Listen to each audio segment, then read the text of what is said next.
Hello guys, it's Sapphire Morningstar. I'm here with episode 9 of American Horror Story Season 8. This episode is titled Fire and Rain.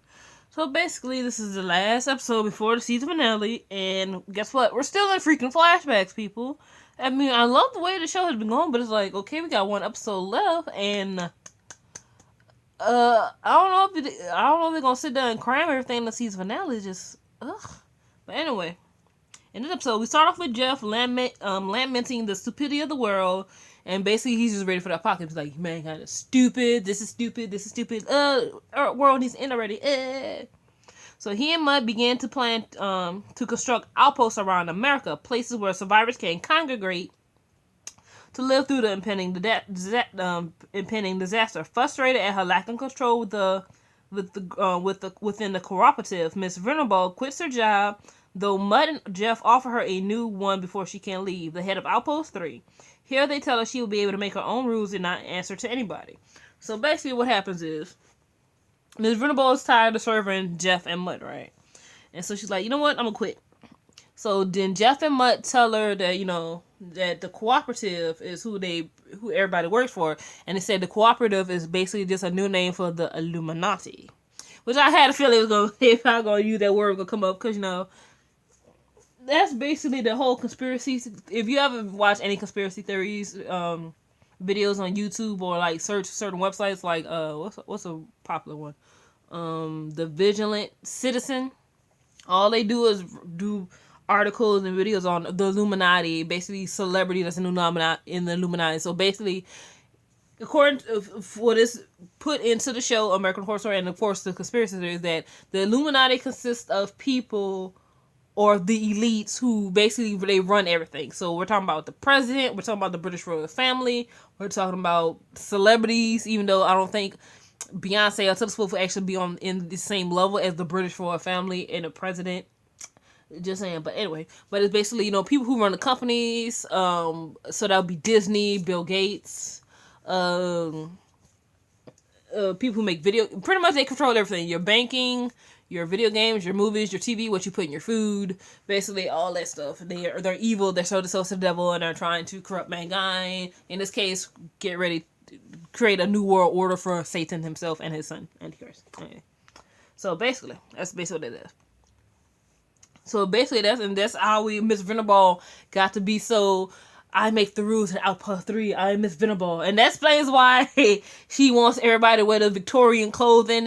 When we first are introduced her in the episode 1, everybody's wearing Victorian clothes, and she has everybody divided by purple. So obviously, the cooperative did not come up with that idea. That was her idea. Just take the people that's special, put them in purple, the people that's not worthy in gray, basically. So then we go back to New Orleans, where we have Dinah, the voodoo queen. She's breaking a protective spell that Cordelia has placed on the coven, which lets Langdon and Miss Mead in.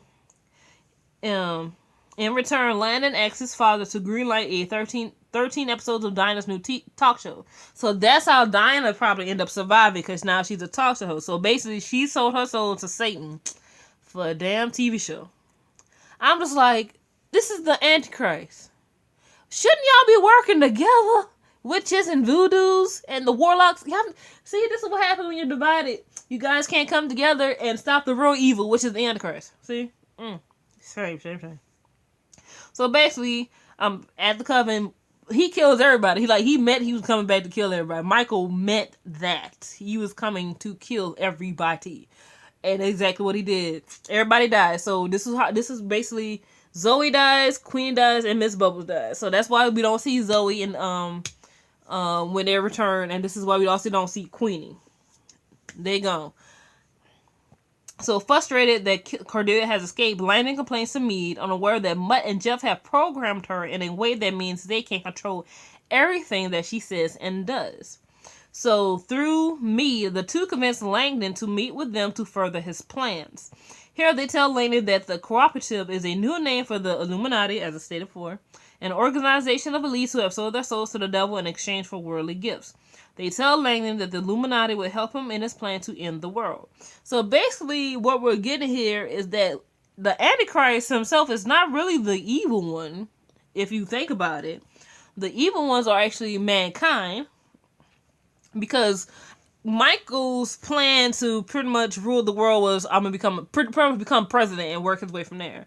So Miss B was like, "Is that?" So well, not Miss Me. The Jeff Money was like, "Is that the plot line?" The plot line of the Omen 3. He's like, "I don't have much resources." And I was like, "Oh, poor baby." So basically, what we're kind of getting at is that the Antichrist is not the one that we need to be fearing. It's actually mankind itself, because it's Jeff and Mud that actually comes up with the idea to actually nuke the world. They go into this whole explanation of how the nukes work and stuff like that, which I'm not sure if it's true, but you know. So basically, that's basically what we're seeing, is that the Antichrist is not really, he's not really an evil person. Yeah, he's Lucifer's son of the devil, but he's, as far as we've seen, he's not really done much evil. I mean, he's killed people, but he didn't come up with the idea of, I'm gonna nuke the freaking planet. That was human beings. That's mankind, human beings. So the question kind of is right here: who's the real evil? You know what I'm saying? The Antichrist or mankind? So, Cordelia, along with Myrtle, Madison, and Coco and Mallory, flee to the swamps of Louisiana, where she and the other girls take refuge in a shack belonging to Misty Day. Misty is off, has gone on a trip with Steve Nicks, leaving her house for free to use. Cordelia tries and fails to resurrect Zoe and Queenie, and then that's when Madison reveals that Langdon has a capability to erase souls from existence. Cordelia slaps Madison and said, "Now you just want to be." I mean, because it's probably not something you thought. And then Madison replies, "Well, he's a freaking Antichrist. I really didn't think that was something I needed to tell you," which is kind of true, you know. It's like, you know. So Myrtle reveals that there might be a way to bring back Queenie, Zoe, and Bubbles back in the form of a time travel spell. Though she also tells the girls that no witch has ever succeeded in performing it, and that every attempt has resulted in death. She goes on to say that she believes Mallory to be capable of performing a spell. After this, she tells the girls about the Romanov family of Imperial Russia, and how they were murdered in a civil war after the Bolshevik Revolution. She reveals that the youngest daughter, Anastasia Romanov, was a witch, but that her powers were not strong enough to save her from the bullets. So basically, we get the whole American Horror Story version of what happened to the Royal Russian family, the last Royal Russian family. They had a revolution. They killed every single family member. Now, obviously, in the TV show, they aged Anastasia a bit. They have her like she's a teenager when it. I think in reality she was actually a child when she actually was when she died. I ain't gonna lie. I remember because my first knowing about Anastasia was from the Fox movie, movie Anastasia. You know, with the song "Dancing Bears, Painted Wings." Things I almost remember. You know that little song? I like that song. But that was my first, knowing about Anastasia. And then I think when I was small, it was like the rumors that Anastasia was the only one to survive. And she's still living amongst people just in secret. And then, when I got older and you find out everything you've been told as a child was a lie. Like Pocahontas. That was like, when I found out about stuff about Pocahontas, that ripped me up. I was like, what? When I found out what actually happens in the Little Mermaid story, that tore me up. Like, Little Mermaid's my favorite character. Like, she's my favorite Disney princess. And then when I found out about the truth of Anastasia and that she didn't even survive, I was like, just stop destroying my childhood, please. Ugh. So basically, that's basically what's the gist of it. So Mallory then agrees to travel back in time in the hopes of helping Anastasia, and even though she manages to travel through time, she can't manage to save her. Myrtle reassures Cordelia that Mallory's attempt to achieve far more than any witch before. Cordelia contemplates invoking the sacred taking, meaning that you have to die to let Mallory rise as supreme and complete the spell. Myrtle discourages her, certain that she has some fight left. The witches travel to California to seek aid from Behold and John Henry. However, they come and they find that them and their students have been murdered and their bodies assembled in the form of a pentagram, most likely done by Lady and me. See what I meant? The voodoos and the witches and the Warlocks would have come together. They probably would be able to destroy Michael. I'm just saying, they probably would have been able to destroy Michael. But no, black, white, you witches, you voodoo people, you women, you men, you're not ready. See all that bickering, and look what happened. You lost your coven. Michael, the voodoo queen that sold the soul to the devil, and a warlocks is done.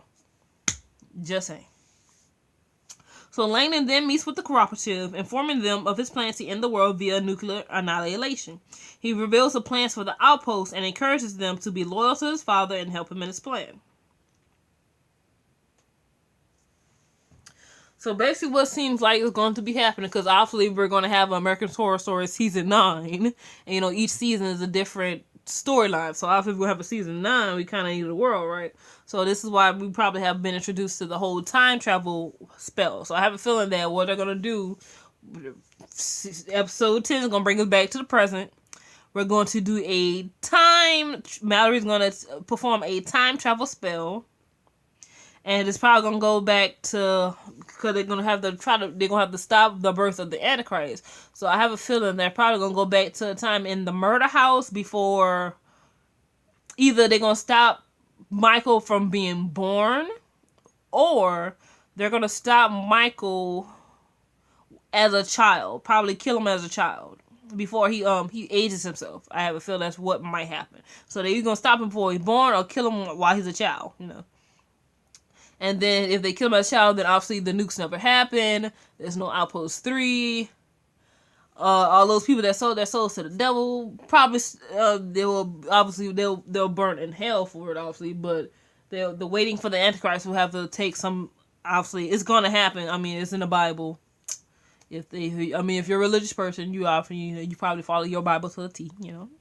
So obviously it's going to happen, has been foretold. So I would say they're sort of just delaying the inevitable. You know what I'm saying? Delaying it. And so I figure that's probably going to happen. They're going to get Mallory's going to perform the spell and probably die doing so. Which means Cordelia might be able to still be the new Supreme, because she's only Cordelia is the Supreme until Mallory ascends her position. If Mallory dies performing the spell, then Cordelia will still be the Supreme. But if Cordelia dies, and then Mallory doesn't die with the when she does the spell, then Mallory will be your new Supreme, and she'll be over the coven. And that means the warlocks, hopefully if they do go back in time, but hold on, if they go back in time, a lot of stuff will be undone, if you think about it. A lot of stuff will be undone. So that means if they go back in time, because time travel is icky, you know what I'm saying? Because if you undo one thing, it might affect the outcome of other stuff, you know what I'm saying? Like, say they prevent Michael from dying. What's the effects of that? If Michael dies in the murder house, how does that affect the rest of the? Because all the seasons are connected in some form or fashion. They're connected, so we'll just see if that's gonna have an effects, and they'll play off, and I'll probably put some of that in the next season. So we'll just see. So comment, rate, subscribe, and I'll see you guys for the season finale of American Horror Story. And I hope you guys have a great weekend. Bye.